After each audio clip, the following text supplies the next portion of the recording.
Hello everyone, this is Niranjan Singh and today we are welcome to our YouTube study channel Civil Tech by ND।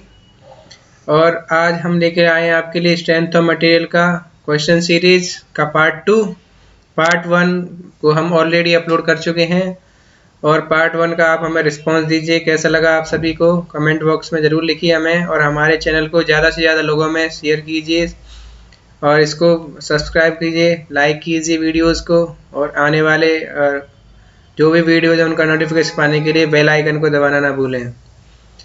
और हमें आप अपने suggestion दे सकते हैं, क्या आपको अच्छा लगा, क्या क्या इसमें कमियां थी, जिससे हम आने वाले सेट जो हैं क्वेश्चन सीरीज के उनमें हम उसको इम्प्रूव कर सकें। तो बने रहिए हमारे साथ सिविल टेक बाय एनडी पर, ज़्यादा से ज़्यादा लोगों में इसे शेयर कीजिए।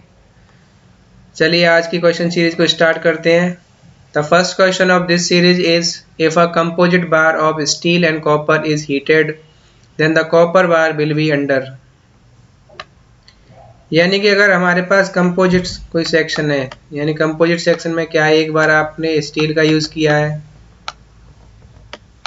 एक बार आपने कॉपर का यूज किया है, इन दोनों को एक साथ में जब हम यूज कर रहे हैं तो हमारे पास जो सेक्शन बनता है वो आपका कंपोजिट सेक्शन हो गया। कंपोजिट सेक्शन को जब हम हीट करेंगे तो इसमें एक्सपेंशन होगा बार्स के अंदर।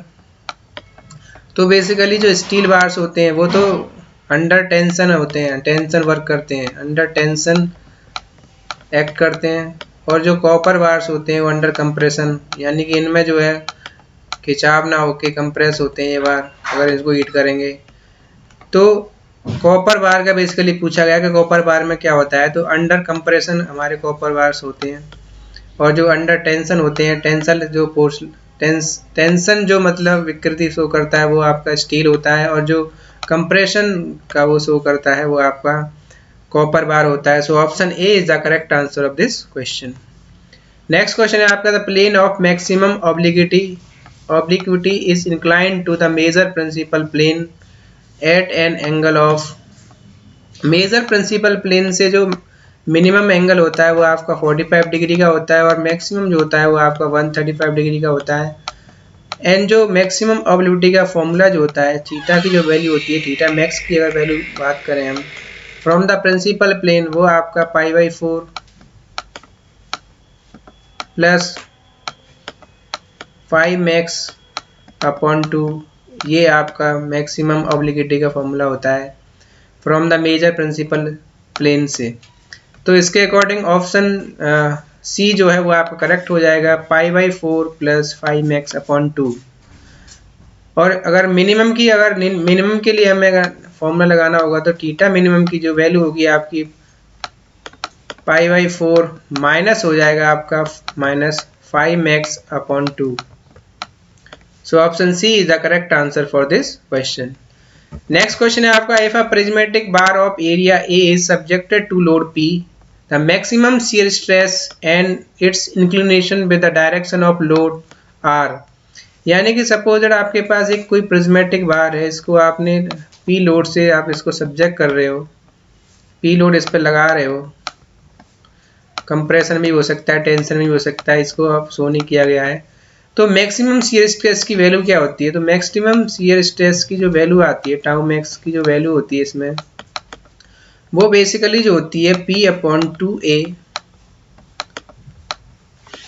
इंटू साइन थीटा होता है आपका, P/2A इंटू साइन थीटा।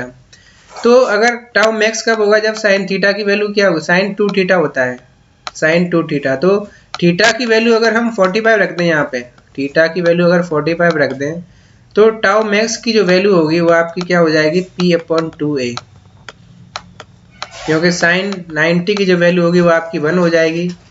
तो मैक्सिमम वैल्यू जो हुई आपकी P/2A हो गई, और किस पे आपको मिली, 45 डिग्री एंगल पे ये हमें मिली। तो इसके अकॉर्डिंग ऑप्शन ए जो है वो आपका करेक्ट हो जाएगा, P/2A इन 45 डिग्री। नेक्स्ट क्वेश्चन है आपका, maximum bending moment in a beam occurs when.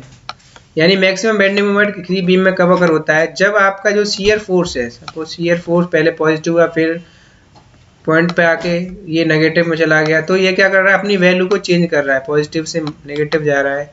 तो जब आपका शियर फोर्स साइन चेंज करता है तो उस कंडीशन में मैक्सिमम बेंडिंग मोमेंट की वैल्यू आपकी अगर होती है। तो ऑप्शन डी जो है वो उसके अकॉर्डिंग करेक्ट हो जाएगा। शियर फोर्स चेंजेस साइन, यानी कि 0 हुआ फिर माइनस में चला गया तो अपना साइन जो है चेंज कर रहा है डायग्राम का, तो यहाँ पे जो इस पॉइंट पे जो है मैक्सिमम बेंडिंग मोमेंट आपका अगर होगा। So option D is the correct answer of this question. Next question है आपका, if the several prismatic beam of equal length, यानी कई सारी प्रिज्मेटिक बीम है लेकिन उनकी लेंथ जो है वो सेम है, the strongest beam is one having maximum, तो उनमें से सबसे स्ट्रॉन्गेस्ट बीम आप कैसे डिफाइन करोगे कि ये आपकी बीम जो है स्ट्रॉन्गेस्ट होगी। तो उस कंडीशन में स्ट्रॉन्गेस्ट बीम निकालने के लिए, चेक करने के लिए आपको सेक्शन मॉडुलस की वैल्यू आपको फाइंड आउट करनी पड़ेगी। सेक्शन मॉडुलस की जो वैल्यू होती है z इजकल टू, जेड से हम इसे डिनोट करते हैं, z equal to I upon Y होता है। तो जिस भी बीम के लिए आपकी सेक्शन मॉडुलस की वैल्यू ग्रेटर होगी वो आपकी बीम क्या होगी, स्ट्रॉन्गेस्ट बीम आपकी कहलाएगी। यानी सबसे ज़्यादा सेक्शन मॉडुलस जिस भी बीम का होगा वो आपकी क्या होगी, स्ट्रॉन्गेस्ट बीम होगी, क्योंकि बेसिकली जो प्रॉपर्टीज होती हैं बीम्स की वो डिपेंड करती हैं आपकी सेक्शन मॉडुलस पे। तो इसके अकॉर्डिंग ऑप्शन ए जो है वो आपका करेक्ट हो जाएगा। अगर आपका सेक्शन मॉडुलस मैक्सिमम है तो वो बीम आपकी क्या होगी, स्ट्रॉन्गेस्ट बीम आपकी कहलाएगी। नेक्स्ट क्वेश्चन है आपका, maximum shear stress in circular section. Circular section में मैक्सिमम शियर स्ट्रेस की वैल्यू आपसे पूछी गई है। तो टाउ मैक्स की जो वैल्यू होती है इन केस ऑफ सर्कुलर सेक्शन कहें या हम स्क्वायर सेक्शन कहें, उसके केस में टाउ मैक्स की जो वैल्यू होती है 4/3 टाउ एवरेज, यानी कि 4/3 टाउ जो एवरेज वैल्यू होती है शियर स्ट्रेस की उसके 4/3 हम कर देंगे तो हमारे पास टाउ मैक्स की वैल्यू आ जाएगी। ये आपका फॉर्मूला होता है टाउ मैक्स का। तो ऑप्शन ए जो है इसके अकॉर्डिंग आपका करेक्ट है, 4/3 टाउ एवरेज। और टाउ एवरेज आप कैसे निकालते हो, टाउ एवरेज की जो वैल्यू होती है shear force F upon area, यानी जिस भी एरिया पे आपका शियर फोर्स एक्ट कर रहा होगा वहां से आप क्या निकाल लोगे, एवरेज शियर स्ट्रेस निकाल लोगे। एवरेज शियर स्ट्रेस का 4/3 आपका क्या होता है, मैक्सिमम शियर स्ट्रेस होगी इन केस ऑफ सर्कुलर सेक्शन। और स्क्वायर सेक्शन, अगर स्क्वायर की भी बात करेगा तो भी जो वैल्यू होती है टाउ मैक्स की वो आपकी 4/3 टाउ एवरेज होती है। So option A is the correct answer of this question. वहीं अगर आपसे रेक्टेंगुलर सेक्शन की बात करता है, रेक्टेंगुलर सेक्शन में आपसे टाउ मैक्स की, रेक्टेंगुलर कहते हैं या ट्रायंगुलर कहते हैं, आपसे ट्रायंगुलर सेक्शन में आपकी टाउ मैक्स की वैल्यू पूछता है आपसे, यानी कि इस मैक्सिमम शियर स्ट्रेस की अगर आपसे वैल्यू पूछता है तो उस केस में जो मैक्सिमम शियर स्ट्रेस की वैल्यू होती है इन case of rectangular and triangular section 3/2 tau average होता है। ये आपको याद करने पड़ेगा, इस तरीके के जो फॉर्मूले आपको याद करने पड़ेंगे। सो ऑप्शन ए इस क्वेश्चन का राइट आंसर हो जाएगा, 4/3 टाउ एवरेज। नेक्स्ट सवाल है आपका, if a square beam with side 100 mm and shear force is 10 kN then maximum shear stress की आपसे पहलू पूछी गई है, टाउ मैक्स की। मैंने आपको अभी फॉर्मूला बताया कि tau maximum in case of circular और स्क्वायर सेक्शन 4/3 टाउ एवरेज होता है। अब आप टाउ एवरेज की वैल्यू निकाल दीजिए। टाउ एवरेज की वैल्यू क्या होगी, शियर फोर्स की वैल्यू यहाँ पे 10 kN दे रखा है, तो न्यूटन को चेंज कर दो, किलोमीटर को न्यूटन में चेंज करोगे तो 1000 अपॉन में एरिया आपका 100 एक साइड दे रखी है, तो एरिया क्या हो जाएगा, 100 का स्क्वायर कर देंगे हमारे पास एरिया आ जाएगा। तो 4 से 4 आपका डिवाइड हो जाएगा, 4 0 से 4 0 कट गई, तो टाउ एवरेज की जो वैल्यू हो गई आपकी 4/3 सॉरी 1 हो जाएगी। टाउ एवरेज की वैल्यू आपकी 1 न्यूटन पर mm स्क्वायर आ जाएगी। अब टाउ एवरेज की वैल्यू आप टाउ मैक्स में पुट कर दीजिए, तो टाउ मैक्स की जो वैल्यू होगी आपकी 4/3 इंटू 1, टाउ एवरेज 1 आ गया, तो वैल्यू जो होगी आपकी 1.125 न्यूटन पर mm square is the right answer of this question. So option B जो है इसके अकॉर्डिंग आपका सही है। नेक्स्ट क्वेश्चन है आपका, a prismatic bar when subjected to pure bending assume the shape of, यानी कि जब किसी बार पर, यानी कोई प्रिज्मेटिक बार है उसको आप प्योर बेंडिंग से सब्जेक्ट कर रहे हो तो उस केस में जो उसकी शेप होगी वो कैसी होती है। अगर आप कोई बार है उसको अगर आप शेप कर रहे हो तो वो जो बार है आर्क के रूप में बेंड हो जाता है। अगर उस पर बेंडिंग स्ट्रेसेस वर्क कर रही हैं, प्योर बेंडिंग स्ट्रेसेस की बात करें या, तो वो जो शेप होगा वो आर्क के रूप में आपका क्या होता है, बेंड हो जाता है वो बार। तो शेप जो होता है आर्क ऑफ सर्कल, यानी जो सर्कल होती है उसके आर्क के रूप में क्या होता है वो बार आपका बेंड हो जाता है। So option A is the correct answer of this question. Next question है आपका, a beam of triangular area with its base horizontal, the maximum shear stress intensity in the section will be. यानी कोई आपको triangular area दे रखा है, base horizontal है, और horizontal base जो है आपका हॉरिजॉन्टल बेस दे रखा है, सपोज दैट ABC ये है। तो इसमें आपसे पूछा गया है, ऑप्शन देख लेते हैं कि जो मैक्सिमम शीयर स्ट्रेस की जो वैल्यू होगी इन द सेक्शन वो कहाँ पर होगी। एट द एन होगी, एन का मतलब न्यूट्रल एक्सिस पे होगी। यहाँ पे कोई आप एक लाइन ड्रॉ करेंगे तो ये क्या करेगी, न्यूट्रल एक्सिस आपको डिवाइड कर देगी। ऑप्शन बी है आपका above the neutral axis, above the neutral axis आपकी मैक्सिमम शीयर स्ट्रेस इंटेंसिटी होगी, या ऑप्शन सी आपका बिलो द न्यूट्रल एक्सिस होगी, या एट द बेस होगी। तो इन केस ऑफ ट्रायंगुलर सेक्शन की अगर बात करेंगे तो जब हम मैक्सिमम शीयर इंटेंसिटी आप देखेंगे तो ये मैक्सिमम शीयर स्ट्रेस, इसका अगर हम शीयर स्ट्रेस डायग्राम आप ड्रॉ करोगे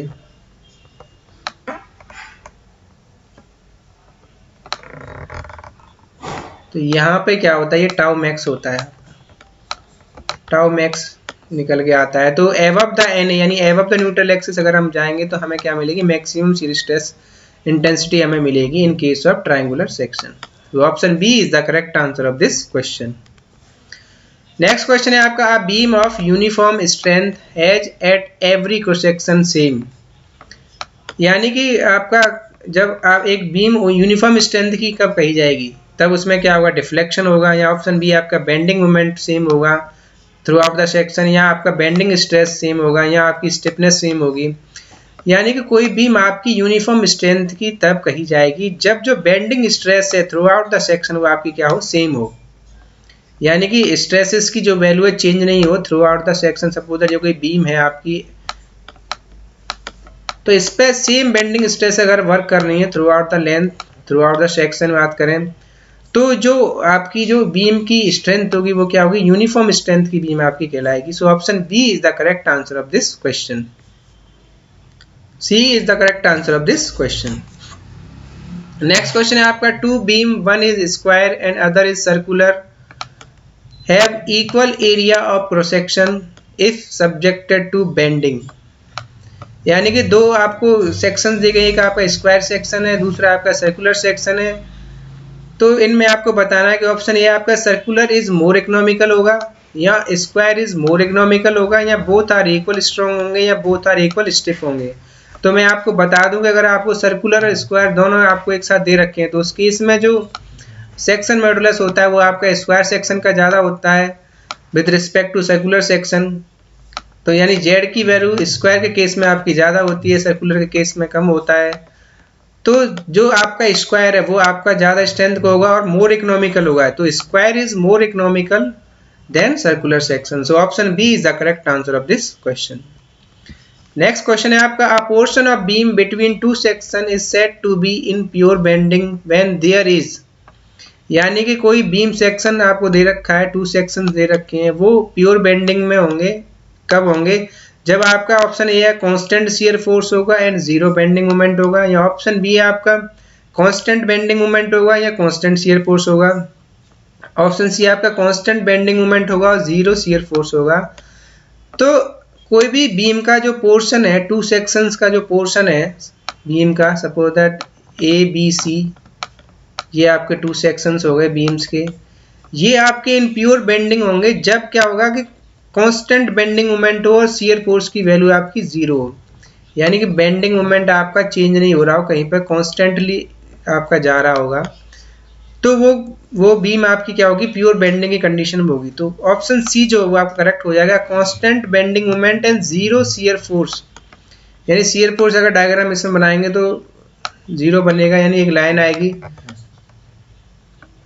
प्योर बेंडिंग यानी कांस्टेंट बेंडिंग मोमेंट होगा और जीरो शियर फोर्स होगा। So option C is the correct answer of this question.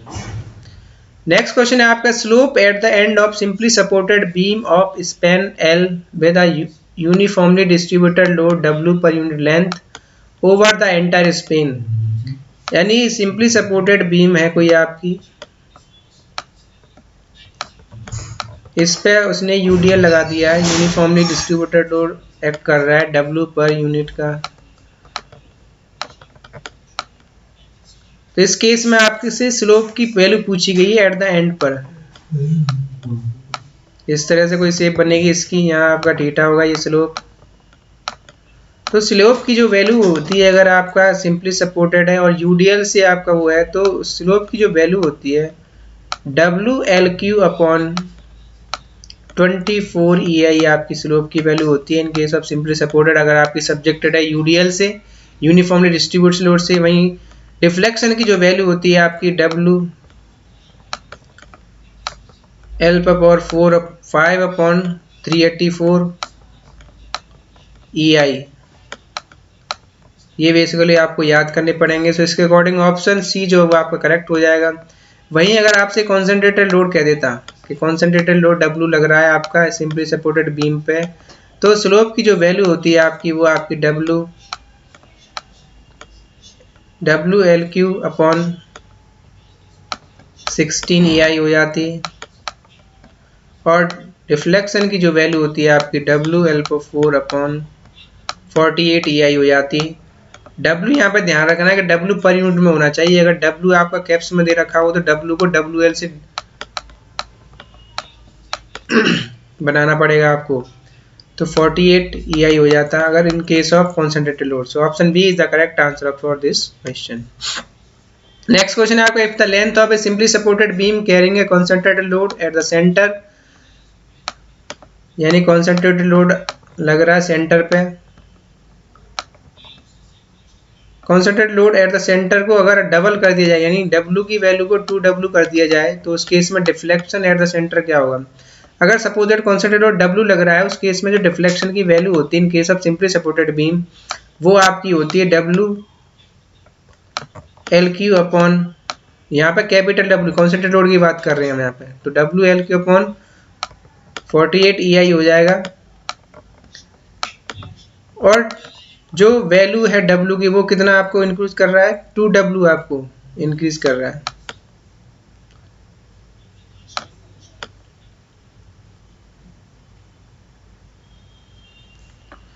तो यहाँ पे अगर आप वैल्यू रख दोगे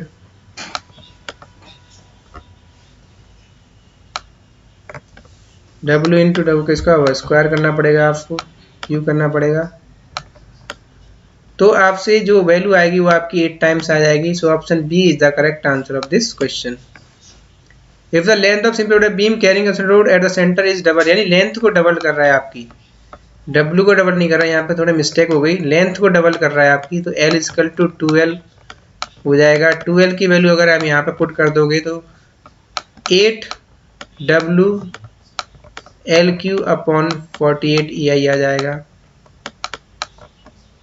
48 EI।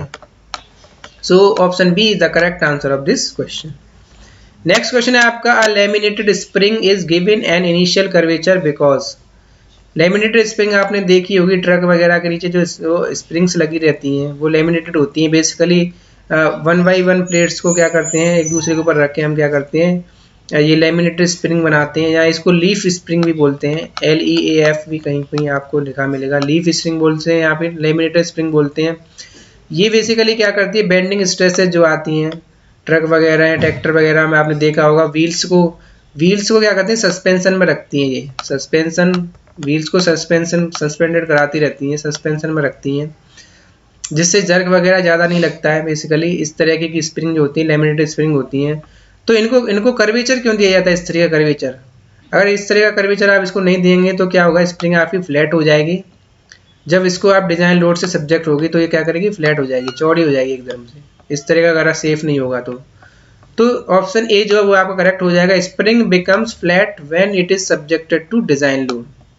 अगर आप इसको कर्वेचर नहीं दोगे, थोड़ा ये देखा है आपने, इसमें कर्वेचर है, यानी एक आर्क की तरह ये क्या हुई, शेप में लगी हुई है। अगर इस तरीके का शेप अगर नहीं दोगे तो स्प्रिंग क्या होगी, फ्लैट हो जाएगी। सो ऑप्शन ए जो है आपका इसके अकॉर्डिंग करेक्ट हो जाएगा। Laminated spring is supported eight, अब लैमिनेटेड स्प्रिंग में क्या हुआ, इस तरह की जो होती हैं बेसिकली जो होती है सेंटर में ये सपोर्टेड होती है यू टाइप के द्वारा। यू टाइप बोल्ट हम इसमें बेसिकली यूज करते हैं लैमिनेटेड स्प्रिंग में सपोर्ट करने के लिए। तो सेंटर पे तो ये सपोर्टेड होती हैं और एंड्स पे क्या होती हैं, इन पे लोड लगता है। तो ऑप्शन देख लेते हैं, सेंटर पे supported and loaded at ends. तो ऑप्शन ए ही आपका करेक्ट हो जाएगा। सेंटर पे तो सपोर्टेड है, यू टाइप का बोल्ट इसमें लगा देते हैं जिससे सपोर्ट हो जाती हैं, और एंड्स पे क्या होता है, इन पर लोड लगता है। नेक्स्ट क्वेश्चन है आपका, laminated spring are subjected to, laminated spring are subjected to, यानी लैमिनेटेड स्प्रिंग अभी मैंने बताया कि किस तरीके की इन पे स्ट्रेस लगती है। फर्स्ट है आपका बेंडिंग स्ट्रेस लगती है, या ऑप्शन बी है आपका डायरेक्ट स्ट्रेस लगती है, या ऑप्शन सी आपका शियर स्ट्रेस लगती है, या नन ऑफ दी। तो लैमिनेटेड स्प्रिंग में जो स्ट्रेसेस आपकी एक्ट करती हैं वो आपकी बेंडिंग स्ट्रेसेस बेसिकली वर्क करती हैं।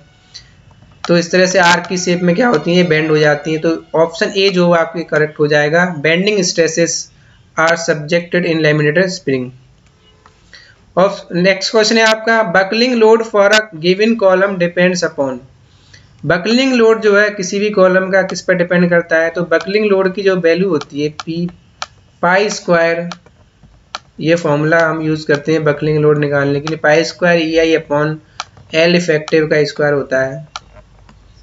एल जो क्या है इफेक्टिव लेंथ होती है, ये इफेक्टिव लेंथ किस पर डिपेंड करती है, एंड कंडीशन ऑफ कॉलम पर, एंड कंडीशन ऑफ कॉलम पर डिपेंड करती है। और कहाँ कहाँ डिपेंड करती है आपकी, movement of inertia I, least radius of gyration अब निकालते हैं, square root of pi upon A होता है। तो बेसिकली जो मोमेंट ऑफ इनर्शिया वो किस पर डिपेंड करता है, लीस्ट रेडियस ऑफ डायमेंशन पे डिपेंड करता है। तो लेंथ पे भी डिपेंड कर रहा है आपका, और रेडियस ऑफ जाइरेशन पे भी डिपेंड कर रहा है। तो ऑप्शन सी जो इसके अकॉर्डिंग करेक्ट हो जाएगा, both length and least lateral dimension पर। क्योंकि लेंथ के हिसाब से ही क्या होगी, अगर कंडीशन आपकी मैं बता दूं, अगर आपकी इन सपोर्टेड कॉलम में कोई, तो एल इफेक्टिव एल के इक्वल होता है। अगर आपकी वन एंड फिक्स है, वन फ्री है, तो 2L इक्वल होता है। अगर आपका column one and fix and other and आपका हिंज है, तो एल इफेक्टिव जो होता है एल अपॉन रूट 2 के इक्वल होता है। तो एंड कंडीशन के हिसाब से भी बकलिंग लोड की वैल्यू आपकी क्या करती है, वेरी करती रहती है। और लीस्ट रेडियस ऑफ जाइरेशन, क्योंकि जो मोमेंट ऑफ इनर्शिया है वो आपका रेडियस ऑफ जाइरेशन पर डिपेंड कर रहा है। सो ऑप्शन सी जो है इसके अकॉर्डिंग करेक्ट हो जाएगा। नेक्स्ट क्वेश्चन है आपका, Euler's formula for a mild steel long column hinge at both and is not valid for slenderness ratio. यानी कि लॉन्ग कॉलम्स की अगर बात करें तो स्लेंडरनेस रेशियो की जो वैल्यू होती है वो आपकी ग्रेटर देन 80 होती है। अगर लेमडा की वैल्यू लेस देन और इक्वल टू 80 है तो वो आपका शॉर्ट कॉलम में चला जाएगा। यानी कि slenderness ratio for short column less than equal to 80 होता है। अगर लॉन्ग कॉलम की बात करें तो 80 से 160 या 180 के बीच में आपका लाई करता है। मीडियम कॉलम्स के लिए 80 टू 120 होता है। वहीं अगर लॉन्ग कॉलम की बात करेंगे तो 120 से 160 और 180 का भी दे रखा है, 160 बेसिकली दे रखा होता है। तो यहाँ पे चेक कर लेते हैं, ऑप्शन ए है आपका ग्रेटर देन 80 के लिए नहीं, लॉन्ग कॉलम में ये तो वैलिड होगा। लेस देन 80 के लिए वैलिड नहीं होता, लेस देन 80 आपका किस में होगा, शॉर्ट कॉलम में। सो ऑप्शन बी जो है वो आपका करेक्ट हो जाएगा। And the last question of this series is, a long column has maximum crippling load when it's, अभी मैंने बताया पी आर की जो वैल्यू होती है पाई स्क्वायर ई आई अपॉन क्रिपलिंग लोड या बकलिंग लोड, इसी से निकालते हैं हम, एल इफेक्टिव का स्क्वायर होता है। अब इसमें क्या करा, both ends are hinge, both ends अगर हिंज होंगे तो एल इफेक्टिव की वैल्यू एल के इक्वल होगी। दूसरा क्या, बोथ एंड्स आर फिक्स्ड, अगर बोथ एंड्स फिक्स हैं तो एल इफेक्टिव की जो वैल्यू होती है एल अपॉन 2 होता है। अगर ऑप्शन सी है one and fix and other and hinge, यानी अगर एक आपका फिक्स है दूसरा हिंज है, तो एल इफेक्टिव की जो वैल्यू होती है आपकी एल अपॉन रूट 2 होगी। और one and fix and other and free होता है तो एल इफेक्टिव की वैल्यू जो होती है आपकी 2L के इक्वल होती है। तो ये वैल्यू आप पुट करके देख लेंगे तो सबसे जो हायर वैल्यू आती है यानी मैक्सिमम क्रिपलिंग लोड जो आएगा वन बोथ हैंड फिक्स पे आएगा, यानी एल इफेक्टिव L/2 रखेंगे तो 4 पाई स्क्वायर ई आई अपॉन एल इफेक्टिव का स्क्वायर आ जाएगा। यानी मैक्सिमम जब वैल्यू आएगी वो आपकी बोथ हैंड फिक्स पे आएगी। सो ऑप्शन बी जो है इसके अकॉर्डिंग करेक्ट हो जाएगा, both hand fix. Thank you viewers to give your support. Please subscribe civil tech by ND. ज़्यादा से ज़्यादा लोगों में से शेयर कीजिए, लाइक कीजिए वीडियोस को, जिससे हमें सपोर्ट मिल सके और आगे हम आपके लिए और भी क्लासेस ला सकें, 500 प्लस लाइव क्लासेस। सो बने रहिए हमारे साथ सिविल टेक बाई एनडी पर। Thank you. जय हिंद, जय भारत।